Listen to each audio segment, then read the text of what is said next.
আপনারা আজকে অন্নপূর্ণার রান্নাঘরে দেখবেন মোরলা মাছের চচ্চড়ি। নমস্কার বন্ধুরা, অন্নপূর্ণার রান্নাঘরে আপনাদের সবাইকে স্বাগত। আজকে আমি আপনাদের দেখাবো মোরলা মাছের চচ্চড়ি। মোরলা মাছের চচ্চড়ি কিন্তু শীতের সময় একরকমভাবে হয়, গরমের সময় একরকমভাবে হয়, কারণ সবজিগুলো চেঞ্জ হয়ে যায়। আজকে আমি দেখাবো গরমের সময় আমরা কি কি সবজি দিয়ে মোরলা মাছের চচ্চড়ি বানাতে পারি। এর জন্য আমি নিয়ে নিয়েছি, দেখুন, 300 গ্রাম মোরলা মাছ ভালো করে ধুয়ে পরিষ্কার করে নিয়েছি। আর সবজির মধ্যে নিয়েছি, দেখুন, এই যে ডাটাগুলো সরু সরু করে কেটে নিয়েছি। আমরা নিয়েছি এই ডাটা, দেখুন, এই শাকের ডাটা আমি নিয়েছি, যেগুলোকে অনেকে কাটোয়ার ডাটাও বলে থাকে। এই ডাটাগুলোকে এইভাবে সরু সরু করে পাতলা করে কেটে নিয়েছি, খোসা ছাড়িয়ে। এছাড়া নিয়েছি দুটো মিডিয়াম সাইজের মূলো, এরকম সবই পাতলা পাতলা করে কেটে নিয়েছি। 250 মতো পটল, এই যে লম্বা লম্বা করে খোসা ছাড়িয়ে লম্বা লম্বা করে কেটে নিয়েছি। 250 মতো বেগুন, সবই লম্বা লম্বা করে কেটে নিয়েছি। আর নিয়েছি 4টে মিডিয়াম সাইজের আলু, এটাও লম্বা লম্বা করে কেটে নিয়েছি। এছাড়া নিয়েছি একটা মিডিয়াম সাইজের টমেটো, এরকম পাতলা করে লম্বা করে কেটে নিয়েছি। 2টো মিডিয়াম সাইজের পেঁয়াজ, যেরকম আমরা পেঁয়াজ কেটে থাকি ওইভাবেই কেটেছি। আর লাগবে আমার তেল প্রয়োজন মতো। আমি রান্নার সময় 4 চামচ বা 5 চামচ তেল ইউজ করব, কিন্তু মাছটাও ভাজতে আমার তেল লাগবে, তাই আমি একটু বেশি তেল নিয়েছি। 1 চামচ আদার গুঁড়ো, আদার বাটা, এখন তো অনেক জায়গায় গুঁড়োও পাওয়া যায়, কিন্তু আমি আদা বাটা নিয়েছি 1 চামচ। 1 চামচ রসুন বাটা। এছাড়া আছে 2 চামচ ধনের গুঁড়ো, 1 চামচ লঙ্কার গুঁড়ো, বা 2 চামচও দিতে পারেন। টমেটোতে ঝালটা অনেকটাই কমে যাবে, আপনারা যেরকম ঝাল খাবেন সেরকম দেবেন। 1 চামচ জিরের গুঁড়ো, 1 চামচ হলুদ গুঁড়ো, আর নুন আমরা প্রয়োজন মতো ব্যবহার করব। এছাড়াও আমরা নুন হলুদ দিয়ে মাছটাকে মেখে নেওয়ার জন্য আমার একটু নুন হলুদ লাগবে। এবার আমরা রান্নাটা শুরু করছি। সবার আগে আমরা মাছটা ভালো করে ধুয়ে নিয়েছিলাম, তাই এবার মাছের মধ্যে অন্তত 1 চামচ বা 1.5 চামচ মতো নুন দিয়ে দিলাম। মাছে যেন নুন হলুদটা ভালো করে দেওয়া হয়, মাছ অনুযায়ী নুন হলুদ দেবেন, দিয়ে ভালো করে মাখিয়ে নিতে হবে। এবার আমি ভালো করে মাখিয়ে নিচ্ছি। মাছে হলুদ কম হলে কিন্তু মাছে একটা গন্ধ থাকে, তাই মাছে হলুদটা যেন ঠিকঠাক থাকে। হলুদ একটু বেশি হলেও অসুবিধা নেই, কারণ মাছ ভাজার সময় বাকি নুন হলুদ সব এক্সট্রা বেরিয়ে যায়। এবার আমরা মাছটাকে ভাজবো। এবার আমরা রান্নাটা শুরু করছি। মাছ ভাজার জন্য আমি প্রয়োজন মতো তেল দিয়ে দিলাম। মাছটা যাতে ভালো করে ভাজা হয়, সেই জন্য মাছ ভাজার জন্য সবসময় একটু বেশি তেলই দিতে হয়। মাছ ভাজা হয়ে গেলে তেল থাকলে আমরা সেই তেলে চচ্চড়িটা করতে পারবো। এবার তেলটা গরম হতে হবে। মাছ ভাজার জন্য কিন্তু তেল খুব ভালোভাবে গরম হওয়া দরকার। যদি তেলটা গরম না হয় তাহলে কিন্তু মাছগুলো সব তলায় লেগে যাবে।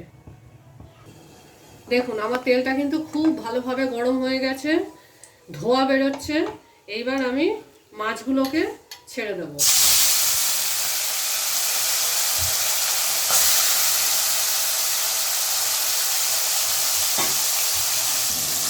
মোরলা মাছ ভাজা হতে কিন্তু একটু সময় লাগবে। মাছগুলো ভাজা হোক, আমি আবার উল্টিয়ে আবার ভাজতে দেব। মাছ ভাজা হতে কিন্তু একটু সময় লাগবে, আমাকে নাড়িয়ে নাড়িয়ে বারবার উল্টিয়ে পাল্টিয়ে মাছগুলো ভেজে নিতে হবে।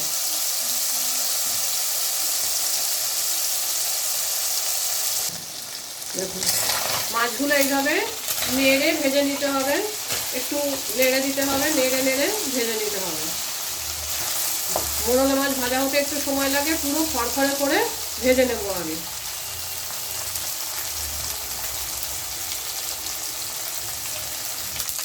দেখুন, আমাদের মাছটা কিন্তু ভাজা ভাজা হয়ে গেছে।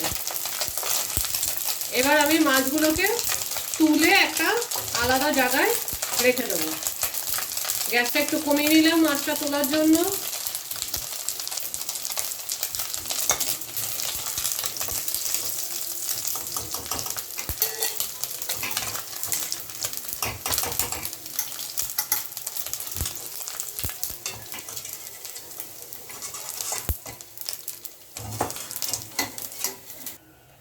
দেখুন মাছটা ভাজার পরেও কিন্তু আমার এই তেলটা রয়ে গেছে। আমার এই তেলেই রান্না হয়ে যাবে। এতে প্রায় 4 চামচ মতো তেল কিন্তু বেঁচে আছে। আমি মাছ ভাজার জন্য বেশি তেল দিয়েছিলাম, ওই জন্য আমার মাছ ভাজার পরেও তেলটা রয়ে গেছে। বন্ধুরা, আমি রান্নাটা যেহেতু শুকনো লঙ্কা দিয়ে করব, তাই আমি এতে শুধু ফোড়নের জন্য 2টো কাঁচা লঙ্কা দিচ্ছি। এই যে ভেঙে দিয়ে দিলাম। এবার আমি কেটে রাখা পেঁয়াজ কুচিগুলো দিয়ে দিলাম। একটু নেড়ে নেব। পেঁয়াজটা পুরো ভাজা হতে হবে না, কিন্তু কাঁচা ভাবটা চলে যাওয়া পর্যন্ত একটু আমি নেড়ে নেব।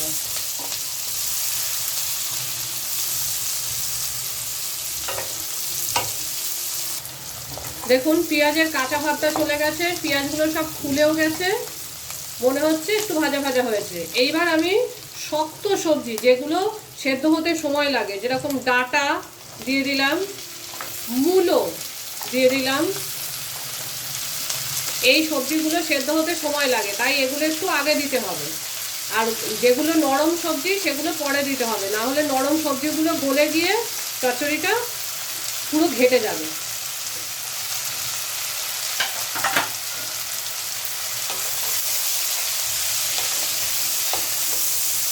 এবার আমি এটা 1 মিনিটের জন্য ঢেকে দেব।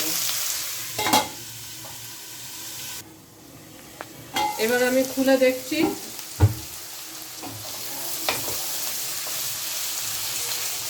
এক মিনিট পরে আমি ছেড়ে দিলাম আলুগুলো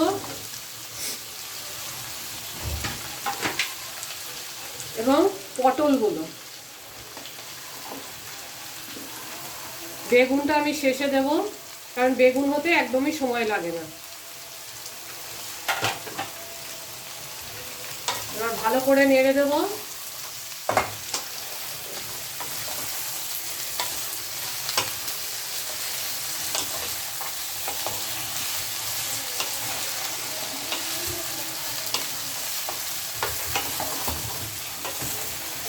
দিয়ে আবার 1 মিনিটের জন্য ঢেকে দেব। আবার আমি খুলে নিচ্ছি।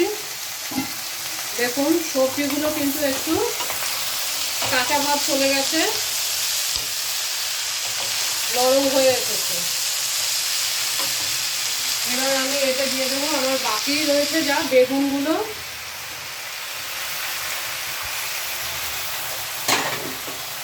এবং কেটে রাখা টমেটো।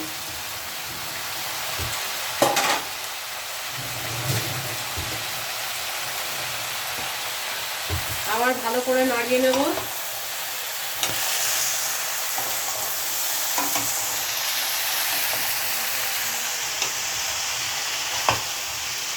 এইবার আমি সবজিতে মশলাগুলো দেব। রেখেছিলাম 1 চামচ আদা বাটা, 1 চামচ রসুন বাটা,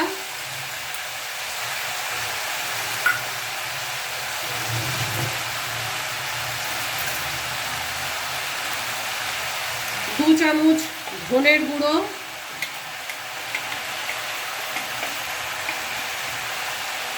1 চামচ লঙ্কার গুঁড়ো, 1.5 চামচও দিতে পারেন। টমেটোতে ঝাল কমে যায়, আপনারা যেরকম ঝাল খান সেরকম দেবেন। আর 1 চামচ জিরের গুঁড়ো, আর ছিল আমার 1 চামচ হলুদ গুঁড়ো। আমি সব মশলাটাই দিয়ে দিলাম।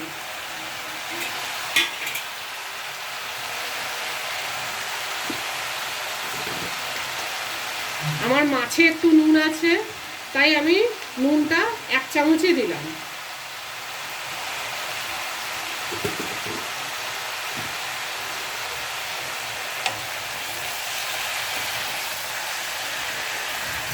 আমি এক্ষুনি জল দেব না, কারণ সবজির নিজস্ব একটা জল থাকে। যদি প্রয়োজন মনে হয় তাহলেই জল দেব। আমার মশলাগুলো যেহেতু সব গুঁড়ো, তাই আমি একটু জল দিতেই পারি। আপনারা যদি বাটা মশলা ব্যবহার করেন তাহলে তো মশলার সাথে একটু জল থাকবেই।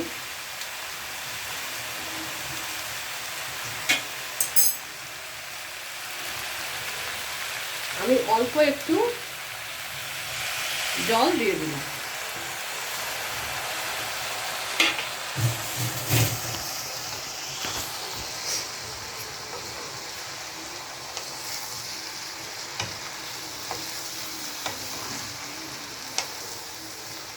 এবার আমি সবজিটা ভালো করে নেড়ে নিয়েছি। এবার ঢেকে দেবো মিনিট 2-এর জন্য।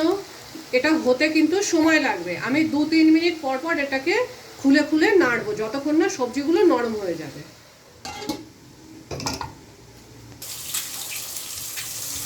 দেখুন আমরা আবার দেখে নিচ্ছি সবজিটাকে খুলে, সবজিটা নরম হয়ে এসেছে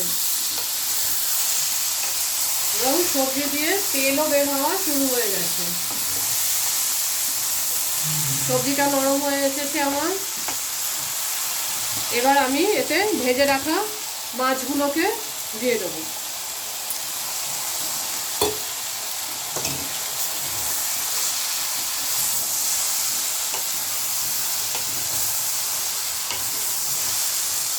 একটাও সবজি কিন্তু গলে যায়নি।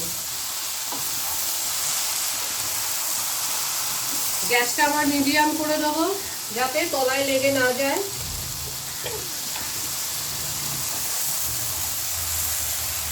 এবার আবার আমি কিন্তু পুরো রান্নাটায় শুধু একটু মশলার জল দিয়েছিলাম, আর কোনো জল দিইনি। আপনাদের যদি মনে হয় যে খুব লেগে যাচ্ছে তাহলে হালকা একটু জল দিতে পারেন। আবার আমি গ্যাসটা যেহেতু কমিয়ে দিয়েছি, আবার আমি মিনিট 2-এর জন্য ঢেকে দেবো। 2 মিনিটই ঢাকবো, না হলে তলায় কিন্তু লেগে যেতে পারে।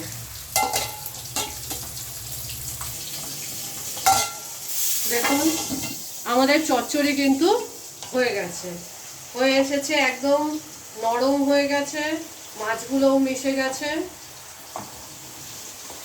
সবজিও সব মিশে গেছে।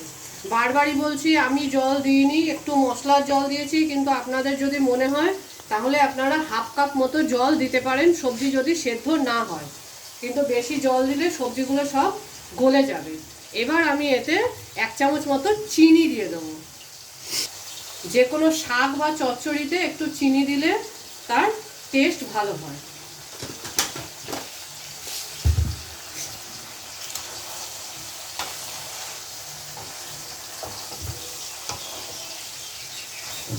খুবই সুন্দর গন্ধ এবং খেতে খুবই সুস্বাদু হয় এই চচ্চড়ি।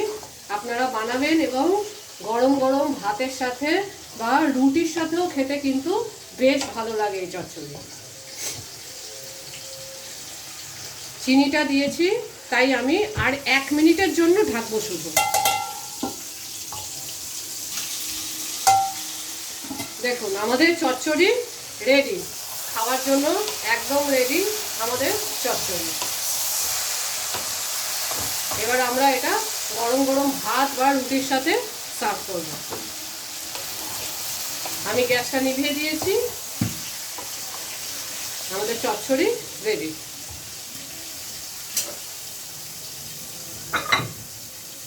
এবার আমরা এটা সার্ভ করব।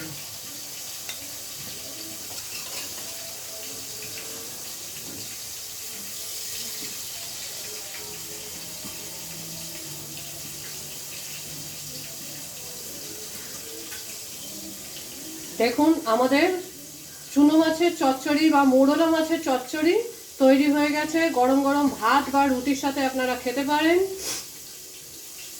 বন্ধুরা, তোমাদের যদি এই রেসিপিটা ভালো লেগে থাকে তাহলে তাড়াতাড়ি বানিয়ে ফেলো, আর কমেন্ট বক্সে কিন্তু আমাদের জানাতে ভুলবে না। আর তাড়াতাড়ি আমাদের চ্যানেলটাকে লাইক আর সাবস্ক্রাইব করে দাও, যাতে তুমি এরকম অনেক ভিডিও আরও দেখতে পাও। Thank you for watching.